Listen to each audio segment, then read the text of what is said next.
Bayangkan ini, kamu sedang berada dalam situasi yang menekan, mungkin di tempat kerja, mungkin di rumah, atau bahkan di dalam dirimu sendiri. Kamu merasa seperti semuanya salah.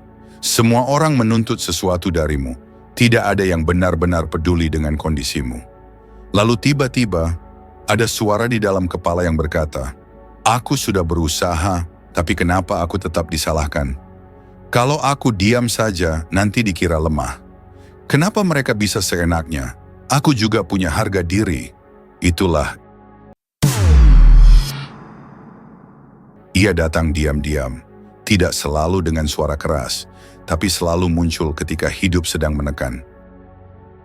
Ego bukan hanya tentang kesombongan atau merasa paling hebat, kadang justru sebaliknya.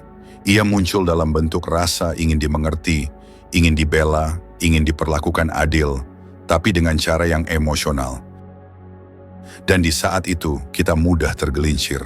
Kita menjadi mudah tersinggung, mudah curiga, mudah menyalahkan orang lain. Padahal mungkin yang perlu dikendalikan adalah diri kita sendiri. Filsafat Stoikisme mengajarkan satu hal yang sangat mendasar, bahwa kamu tidak bisa mengendalikan dunia, tapi kamu bisa mengendalikan pikiranmu.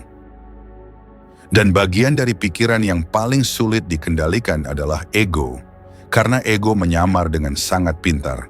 Ia bisa jadi rasa kecewa, bisa jadi ambisi, bisa jadi niat baik yang ujungnya ingin dipuji. Dan ketika tekanan datang, ego akan menawarkan solusi yang cepat. Marah, menyerah, membalas, menyalahkan, menghindar. Tapi pertanyaannya bukan, apa yang dunia lakukan padamu? Pertanyaannya adalah, apa yang kamu lakukan dengan dirimu sendiri saat dunia menekanmu? Disitulah inti pelajaran ini. Dalam video atau audio ini, kita akan belajar bagaimana cara menaklukkan ego. Bukan untuk menjadi lemah, bukan pula untuk membiarkan diri diinjak, tapi untuk menjadi seseorang yang kuat dari dalam. Kita akan menjelajahi prinsip-prinsip Stoik yang telah digunakan selama ribuan tahun oleh para filsuf, jenderal perang, bahkan kaisar Romawi, untuk tetap jernih di tengah tekanan, tetap tenang meski diserang, dan tetap rendah hati meski berkuasa. Karena mengendalikan ego bukanlah tentang menolak harga diri, tapi tentang tahu kapan harus menundukkan kepala agar bisa berdiri lebih tinggi nanti. Dan ingat baik-baik ini, orang kuat bukan yang bisa membalas dendam, tapi yang bisa menahan diri ketika ia paling mampu melakukannya. Itulah kekuatan sejati. Dan sekarang, mari kita mulai perjalanan ini, bukan untuk dunia, tapi untuk jiwamu sendiri.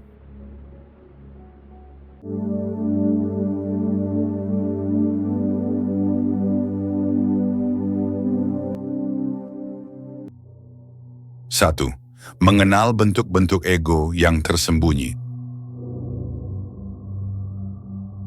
Kita sering mengira bahwa ego hanya soal kesombongan atau rasa ingin menang sendiri. Tapi sesungguhnya ego punya banyak bentuk, dan sebagian besar tak kita sadari. Coba perhatikan ini. Ketika kamu merasa tersinggung karena tidak diajak berdiskusi, ketika kamu marah karena orang tidak menyetujui pendapatmu, ketika kamu kecewa karena merasa diabaikan oleh pasangan, atasan, atau bahkan sahabat, maka bisa jadi yang bicara saat itu bukan logikamu, bukan perasaanmu, tapi egomu. Ego menyelinap dalam bentuk yang sangat halus. Ia bisa jadi rasa ingin dikasihani, bisa jadi keinginan agar dianggap penting, bisa jadi kemarahan karena merasa dilupakan, atau perasaan tidak terima ketika dirimu tidak diperlakukan istimewa.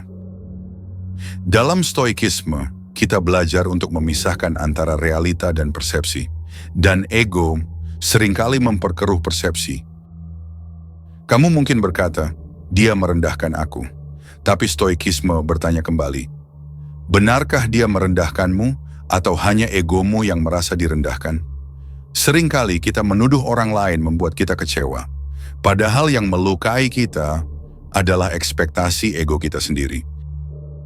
Ego bukan selalu musuh yang berteriak, Kadang ia hanya bisikan kecil yang membuat kita salah paham pada kenyataan. 2. Tekanan bukan musuh, tapi guru. Ketika kamu sedang ditekan oleh situasi, oleh orang, atau oleh hidup, apa yang biasanya terjadi? Ego langsung aktif. Ia merasa tidak aman. Ia panik. Ia ingin melawan atau lari. Tapi disinilah letak pelajaran Stoik yang paling dalam. Tekanan bukan musuh, tapi guru. Epictetus berkata, keadaan tidak membuat kita menderita, tapi tafsir kita tentang keadaan itulah yang menyiksa. Ketika hidup menekanmu dan kamu merasa ingin menyerang, ingin membalas, ingin meledak, itulah momen latihan. Kita tidak dilatih saat semuanya berjalan lancar. Kita dilatih justru saat hati mulai sempit, ketika kepala panas, dan saat dada terasa sesak. Lihatlah para Stoik. Mereka hidup di zaman penuh perang, intrik politik, dan pengkhianatan. Tapi mereka tetap tenang. Kenapa? Karena mereka tahu, semakin besar tekanannya, semakin besar kesempatan untuk menguatkan jiwamu. Saat kamu bisa menahan dirimu di tengah tekanan, itu adalah bukti bahwa kamu tidak lagi dikendalikan oleh egomu, tapi sudah mulai menjadi tuan atas batinmu sendiri. Tekanan tidak datang untuk menjatuhkanmu. Ia datang untuk menunjukkan seberapa kuat dirimu yang sebenarnya. 3. Diam bukan lemah, tapi tanda kekuatan. Saat seseorang menyakiti kita, secara otomatis kita ingin menjawab. Saat orang memotong pembicaraan kita, kita ingin membalas. Saat kita disalahkan tanpa sebab, kita ingin membela diri sekuat mungkin. Tapi Stoikisme mengajarkan prinsip yang berbeda. Diam jika berasal dari kendali diri, bukan kelemahan, tapi kekuatan. Seneca menulis, orang yang bisa menahan kata-kata sedang menunjukkan bahwa ia telah menaklukkan dirinya sendiri. Ego tidak suka diam. Ego ingin terlihat benar, ingin didengar, ingin menang, tapi jiwa yang kuat bisa menahan diri. Ia memilih waktu dan cara yang tepat untuk bertindak, bukan untuk memuaskan ego, tapi untuk menyelesaikan masalah dengan tenang. Diam bukan berarti setuju, tapi diam adalah ruang untuk mengendapkan. Diam bukan kalah, tapi diam adalah tanda bahwa kita tidak dikuasai oleh amarah. Contoh konkret, bayangkan kamu disalahkan di rapat oleh atasan di depan banyak orang. Egomu ingin membalas saat itu juga. Tapi jika kamu bisa menahan diri, mendengarkan dengan tenang, dan berbicara dengan kepala dingin setelah rapat selesai, itulah kemenangan sejati. Kadang diam lebih keras daripada teriakan, karena diam yang berasal dari kendali diri adalah suara kemenangan batin. 4. Ego dan rasa ingin diakui. Ego selalu ingin jadi pusat perhatian. Ia berkata, aku ingin orang tahu betapa keras usahaku. Aku ingin dilihat. Aku ingin orang menghargai aku. Masalahnya, semakin kamu ingin diakui, semakin kamu kehilangan ketenangan.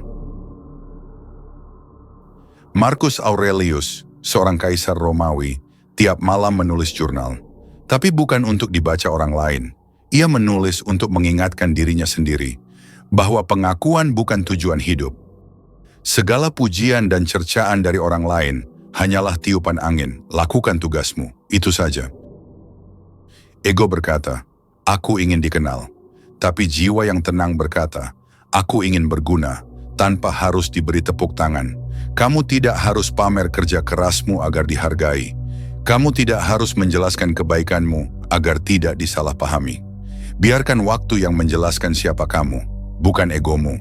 Semakin kamu butuh diakui, semakin kamu lelah. Tapi ketika kamu cukup dengan dirimu sendiri, kamu akan menemukan kedamaian yang tidak bisa dibeli. 5. Mengganti aku ingin dihargai dengan aku ingin berguna. Salah satu obat paling mujarab untuk ego adalah pelayanan. Bukan dalam arti menjadi budak orang lain, tapi menjadi pribadi yang berguna. Ego selalu berkata, apa yang bisa aku dapat? Jiwa yang dewasa bertanya, apa yang bisa aku beri? Orang Stoik tidak sibuk mencari pujian, mereka sibuk mencari peran. Apa yang bisa mereka lakukan hari ini? Apa yang bisa mereka perbaiki?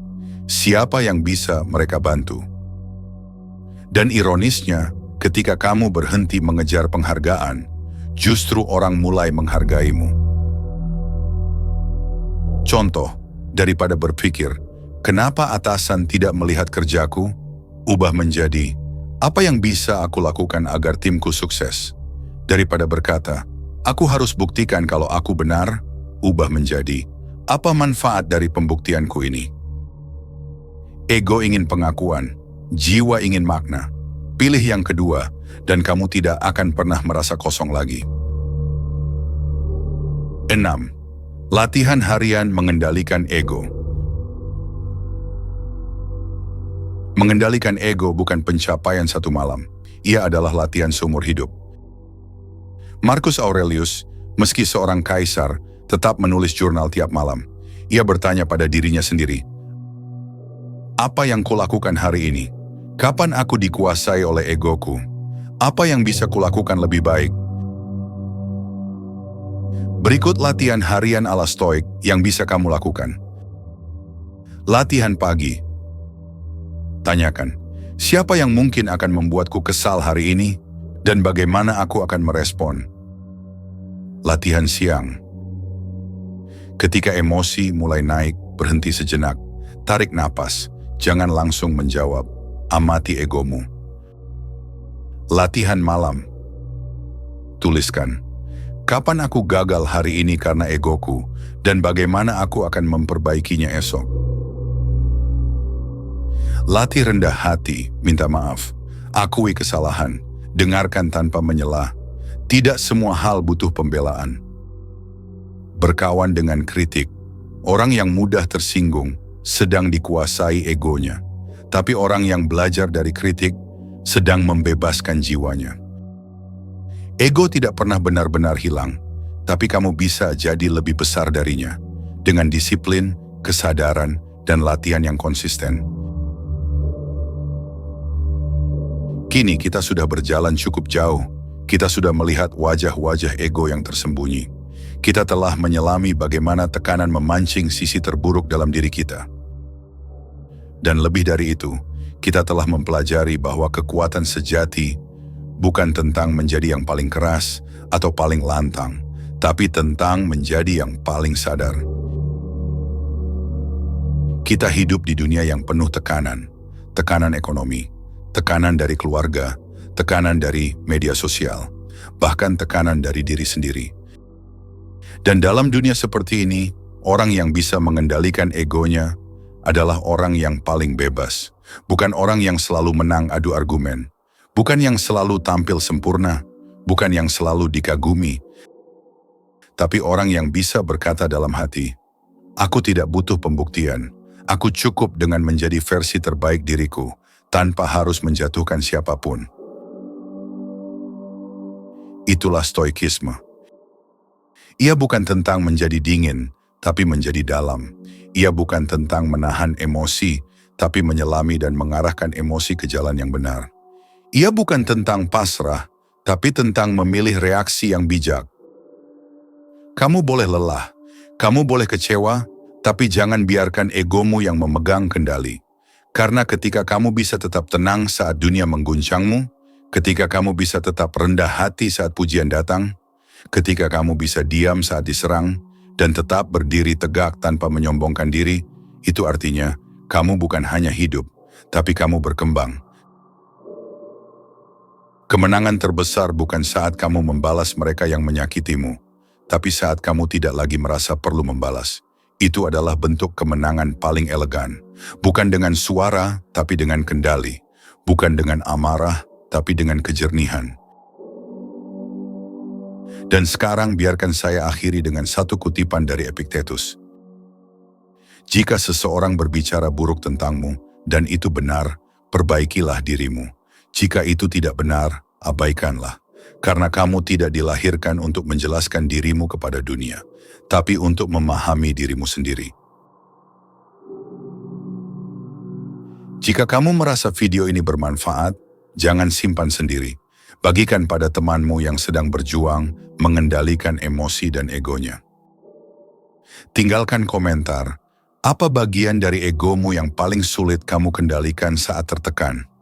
Kita saling belajar di sini, bukan untuk menjadi sempurna, tapi untuk menjadi lebih sadar, sedikit demi sedikit. Dan jika kamu ingin terus belajar tentang bagaimana menjadi pribadi yang kuat, tenang, dan berwibawa dalam menghadapi hidup, klik subscribe dan nyalakan lonceng notifikasi. Karena di channel ini, kita tidak hanya bicara soal motivasi, kita bicara tentang kebijaksanaan hidup. Sampai jumpa di video berikutnya. Tetap kuat, tetap tenang, dan tetap kendalikan yang bisa kamu kendalikan, dirimu sendiri.